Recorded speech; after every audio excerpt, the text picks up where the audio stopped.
76-ാം പിറന്നാൾ പിന്നിട്ടു. മലമടക്കിലും കാട്ടുമൂലകളിലും കഴിയുന്ന ആദിവാസി ദളിത് ജന്മങ്ങൾ ഇന്നും സാമൂഹ്യ ജീവിതത്തിന്റെ പുറമ്പോക്കിലാണ്. എത്ര നൂറ്റാണ്ടുകൾ വീണടിഞ്ഞു, എത്ര സിംഹാസനം വഴിയൊഴിഞ്ഞു, കെട്ടു ജീവിതത്തിനടുപ്പിലൂതി കാട്ടുമക്കൾക്കിന്നും കണ്ണുനീര്, കാട്ടുമക്കൾക്കിന്നും കണ്ണുനീര്. വനാവകാശ പരിരക്ഷ ഇല്ല എന്ന പേരിൽ ഏറ്റവും ദുർബലരായ ഒരു പാരിസ്ഥിതിക ജനതയ്ക്ക് നേരെ നിയമവും ഭരണ സംവിധാനങ്ങളും നടത്തുന്ന അധികാര പോരാട്ടത്തിന്റെ പശ്ചാത്തലത്തിൽ പോഷകാഹാരക്കുറവ് മൂലം ആദിവാസി ഊരുകളിൽ കുഞ്ഞുങ്ങൾ മരിച്ചു വീഴുന്ന ദുരന്ത വാർത്തകൾ കേൾക്കുന്ന ഈ കാലഘട്ടത്തിൽ ഏറ്റവും പ്രസക്തമായ കഥയാണ് ഞാനിവിടെ കഥാപുസ്തക രൂപത്തിൽ അവതരിപ്പിക്കുന്നത്. ഇത് ഒരു സംഭവ കഥ. ഒരു ദളിതന്റെ പീഡാനുഭവങ്ങളെ കേന്ദ്രബിന്ദുവാക്കി പ്രമുഖ തമിഴ് സാഹിത്യകാരൻ ജയമോഹൻ രചിച്ച കഥയുടെ കഥാപ്രസംഗാവിഷ്കാരം. കഥ 100 സിംഹാസനങ്ങൾ. അന്ന് വൈകുന്നേരം കോട്ട സർക്കാർ ആശുപത്രിയുടെ ഗേറ്റ് കടന്ന് കളക്ടറുടെ വാഹനം വന്ന് നിന്നപ്പോൾ ആശുപത്രി ജീവനക്കാർ പരിഭ്രമിച്ച് പരക്കം പറഞ്ഞു. ഡോക്ടർ വടിവേലു കാറിനടുത്തേക്ക് പാഞ്ഞെത്തി. വാങ്ങി സാർ ഉള്ളയൊക്കാറ് ഉടലം എപ്പടി നേറ്റുതാനാ?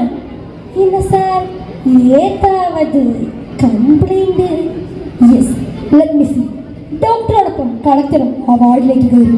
കട്ടിലിൽ 2-3 പേർ, തറയിൽ തലങ്ങും വിലങ്ങും രോഗികൾ, ഈച്ചയും കൊതകും ദുർഗന്ധവും. ഡോക്ടർ, എന്നാ ഇത് നരകമാ? സാർ, ഇങ്ങ സ്റ്റാഫ് ഇല്ലേ, ബെഡ് ഇല്ലേ, മെഡിസിൻ ഇല്ലേ? സർക്കാർ ഹോസ്പിറ്റൽ താനേ, വായിക്കാനിടൂ സർ. പെട്ടെന്ന് ആ മൂലയിലെ ചവറ്റുകോലുകൾക്കിടയിൽ ഒരു നിരക്കം. കീറച്ചാക്കിൽ ഒരു വൃദ്ധ.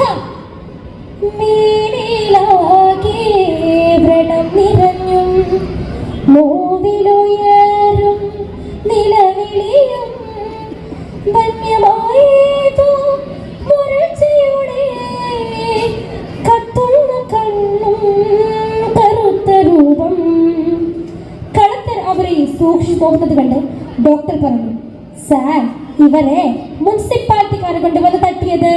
കുറ്റവർ യാറുമില്ലേ? ഇവരെ ക്ലീൻ ചെയ്യും. അടുത്തുള്ള രമണിയർ ഹോസ്പിറ്റലിൽ ആംബുലൻസ് വിളിക്കും.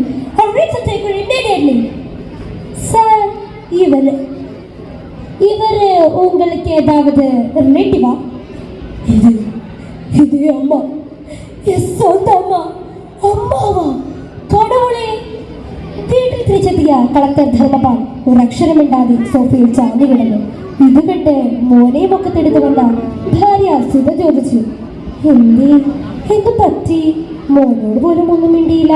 ഓഫീസിൽ ഇന്നും ആരെങ്കിലും ജാതി പേര് വിളിച്ച് പരിഹസിച്ചോ? ഇല്ല സുധേ, ഞാനിന്ന് എൻ്റെ അമ്മയെ കണ്ടു.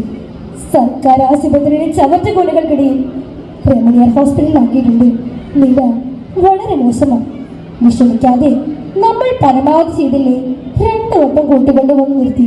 എന്നിട്ടോ സ്വഭാവം മാറുന്നില്ലല്ലോ. ധർമ്മപാൽ കട്ടിലിൽ തളർന്നു കിടന്നു. കണ്ണടയ്ക്കാൻ ശ്രമിക്കവേ ഓടിയെത്തുന്ന ഓർമ്മകൾ. കാട്ടുചോലക്കരയിൽ ഓരോ കരിമരുതിന്റെ ചോട്ടിൽ കാലം കൂടഞ്ഞെറിഞ്ഞ കാട്ടുനായ്ക്കന്റെ ജന്മം. കാട്ടിൽ നായാട് നടന്ന കാട്ടുനായ്ക്കന്മാരെ നിമിത്തം പെറ്റമ്മയുടെ വാറി തൂങ്ങി കാടുകൾ മാറി മാറി തിണ്ടി നടന്നവൻ. കാട്ടിലെയും മുയലിനെയും മലയണ്ണാനെയും ഒക്കെ പച്ചയ്ക്ക് കടിച്ചു കീർത്തുന്ന ആളുകൾ വന്നപ്പോഴൊക്കെ നാട്ടിലേക്ക് ഇറങ്ങിയാൽ തെരുവിലെ എച്ചിൽ തൊപ്പിൽ നിന്നും ഉച്ചിഷ്ടങ്ങൾ വാരി വാരി വാരി തരും. 7 പെറ്റ് 6 മരിച്ചു. അവശേഷിക്കുന്ന തന്നോട് അമ്മയ്ക്ക് എന്തു വാത്സല്യമായിരുന്നു. കണി കാണാൻ കൊള്ളാത്ത നായാടുകളെ പകൽ നേരത്ത് നാട്ടിൽ കണ്ടാൽ ആളുകൾ കല്ലെറിഞ്ഞോടിക്കും. അന്ന് 7 വയസ്സായി കാണും. അമ്മയെ തേടി ആറ്റുതീരത്ത് കൂടി നടക്കുമ്പോൾ കരമലയാറ്റിൽ കളിച്ചു നീന്തു ചെറുബാലകന്മാർ വിളിച്ചു ചാരി അരുമയിൽ പാറപ്പുറത്ത് സൂര്യ പ്രഭയോടോരാരെ വിളിച്ചു വിളിച്ചിടുന്നു. അരുമയിൽ പാറപ്പുറത്ത് സൂര്യൻ പ്രഭയോടൊരാര്യം വിളിച്ചിടുന്നു. കുട്ടികളെ ശ്രദ്ധിച്ചുകൊണ്ട് ദൂരെ മാറിയിരുന്ന ആ പീതാംബരധാരി തന്നെയതാ സ്നേഹത്തോടെ പാടി വിളിക്കുന്നു. വാ, ഇങ്ങ് അടുത്ത് വാ, ചോറ് തരാം. ചോറ് താൻ അടുത്തു ചെന്നതും വാരിയെടുത്ത് ആറ്റിൽ കുളിപ്പിച്ച് ആശ്രമത്തിൽ കൊണ്ടുചെന്ന് ഉടുപ്പും വയറും നിറയെ ഭക്ഷണവും തന്നു. അനാഥ കുട്ടികൾക്കൊപ്പം ആശ്രമത്തിൽ ഒരു അന്തേവാസിയാക്കി. ആഴ്ചയൊന്നും കഴിഞ്ഞില്ല, അലറി വിളിച്ചുകൊണ്ട് അമ്മ എത്തി. സ്വാമി, എപ്പോഴും കൂടെ മകൻ കാപ്പനെ കൊടു, എനിക്ക് വന്നിട്ട് വിടമാട്ടെ, എപ്പോഴും വിടമാട്ടെ. കുഞ്ഞിനെ നഷ്ടമായ ഈറ്റപ്പുലിയെ പോലെ അവർ ആശ്രമത്തിന് ചുറ്റും പാഞ്ഞോടി ബഹളം വെച്ചു.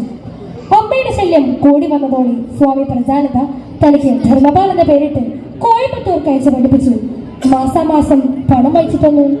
പക്ഷേ ദളിതനായ തനിക്ക് ഹോസ്റ്റലിൽ നേരിടേണ്ടി വന്നത് ഒറ്റപ്പെടുത്തും, പരിഹാസം, കുത്തുവാക്കുകൾ, ഒരു കക്കൂസ് പോലും തനിക്ക് നിഷേധിക്കപ്പെട്ടു. ഒക്കെ സഹിച്ചു, പഠിച്ചു, എന്നും ഒന്നാമനായി വിജയിച്ചു. എത്ര വേഗമാണ് വർഷങ്ങൾ കടന്നുപോയത്. ബിരുദാന്തര ബിരുദം നേടി അന്ന് സ്വാമിജിയെ കാണാനായി ഓടിയെത്തി. അന്ന് അദ്ദേഹം മരണശൈലിയിലാണ്. തന്നെ സ്നേഹപൂർവ്വം കാണുകയില്ല. അദ്ദേഹം പറഞ്ഞു, പാവം, നിന്നെയല്ല, സ്നേഹസ്വരൂപമല്ലേ, ത്യാഗസർവസ്വമല്ലേ, സ്നേഹ സാമ്രാജ്യം തന്നോരമ്മയെ മറക്കല്ലേ, സ്നേഹ സാമ്രാജ്യം തന്നേ അമ്മയെ കണ്ടെത്തണം, സംരക്ഷിക്കണം. ധർമ്മ, നീ IAS നേടണം, ഭരണ നിയന്ത്രണം നിന്റെ കണ്ണിൽ വരണം. അധികൃതർക്ക് വേണ്ടി എന്തെങ്കിലുമൊക്കെ ചെയ്യണം. ഇതാണ് എൻ്റെ അന്ത്യാഭിലാഷം.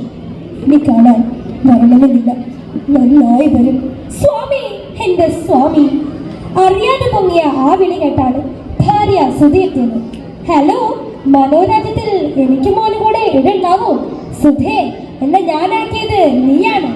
IAS കാരനായിട്ടും ജില്ലാ കളക്ടറായിട്ടും അധികൃതരുടെ അപഹർഷയിൽ ആണ്ടിറങ്ങിയല്ലേ നീയാണ് കൈപിടിച്ചുയർത്തിയത്, കർമ്മധീരനാക്കിയത്. അപ്പോ ഈ അയ്യങ്കാർ കൊണ്ട് എപ്പടി ரொம்ப പ്രമാണം. അത് പത്രപ്രവർത്തകയായ സുധ ധർമ്മപാലന്റെ ജീവിതസഖിയായതും യാദൃശികമാണ്. അവൾ കളക്ടറുടെ പത്രസമ്മേളനങ്ങളിൽ സ്ഥിരമായി പങ്കെടുക്കുമായിരുന്നു. തികഞ്ഞ ബുദ്ധിമാൻ, പുരോഗമനവാദി, നല്ല പെരുമാറ്റം. അവൾക്കിഷ്ടായി.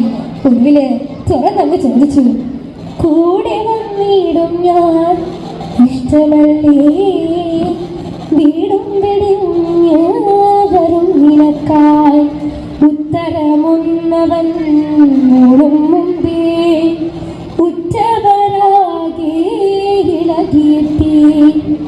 ജാതി കോമരങ്ങളും കുടുംബക്കാരും കലരുണ്ട്. അയ്യങ്കാരുടെ മകളെ കാട്ടുനായ്ക്കർ പ്രണയിക്കേ വെച്ചേക്കരുത്. പക്ഷേ അവൾ ഭയന്നില്ല. ഇറങ്ങി വന്നു. ധർമ്മപാലനെ വിവാഹം ചെയ്തു. അവർക്കൊരു മകനും ജനിച്ചു. ഏറെ നാളത്തെ അന്വേഷണങ്ങൾക്കൊടുവിലാണ് അമ്മയെ കണ്ടെത്തി വീട്ടിലെത്തിച്ചത്. പക്ഷേ സുധയുമായി പൊരുത്തപ്പെടാൻ അവർക്കായില്ല. തന്റെ മകനെ തട്ടിയെടുത്ത മറ്റൊരു ശത്രുവായാണ് അവർ സുധയെ കണ്ടത്. അമ്മയെ നോക്കാൻ ഹോം നേഴ്സിനെ വെച്ചു. 5-ാം നാൾ നേഴ്സിന്റെ കൈ കടിച്ചു മുറിച്ച് അവർ ഓടിപ്പോയി. പിന്നീട് 2 വർഷത്തേക്ക് ഒരു വിവരവുമില്ല.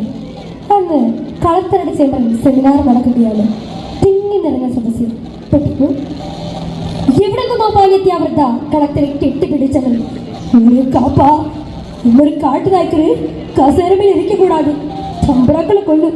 നീയെ കൂടെ കാട്ടിലേക്ക് വാ കണ്ട. ഏതായി ഭ്രാന്തി, പിടിക്കത്തില്ലേ? പോലീസുകാർ പാഞ്ഞെത്തി. വേണ്ട, ഇതെന്റെ അമ്മയ. ഒരു വിധത്തിലാണ് അമ്മയെ വീട്ടിലെത്തിച്ചത്. പത്രക്കാർക്കതിന് ചൂടുള്ള വാർത്തയായി. പിറ്റേന്ന് വാർത്തകൾ നിരന്നു. ജില്ലാ മേധാവി ഭ്രാന്തിത്തളയുടെ മകൻ പെറ്റതളയെ തണ്ടാവിട്ട് നാട്ടു ഭരിക്കുന്നവൻ. അന്ന് വൈകുന്നേരം അയൽക്കാരാണ് ആദ്യം കണ്ടത്. സുധേ, നിന്റെ കുഞ്ഞിനെ കൊണ്ട് പായതേ, ആ തളയത് നിന്റെ കുഞ്ഞിനെ കൊണ്ട് പായതേ. രാത്രി വൈകിയെത്തിയ ധർമ്മപാൽ സുധയും കൂട്ടി ഉടൻ പുറപ്പെട്ടു. ആഭരണത്തോടെ കാറോടിക്കുമ്പോൾ മകന്റെ മുഖം മനസ്സിൽ തുടങ്ങി. ഉരുകുന്ന കൺകളിൽ തെളിയുന്നിതാ മുഖം, ചിരി തൂകിടുന്നു, വിളിച്ചിടുന്നു.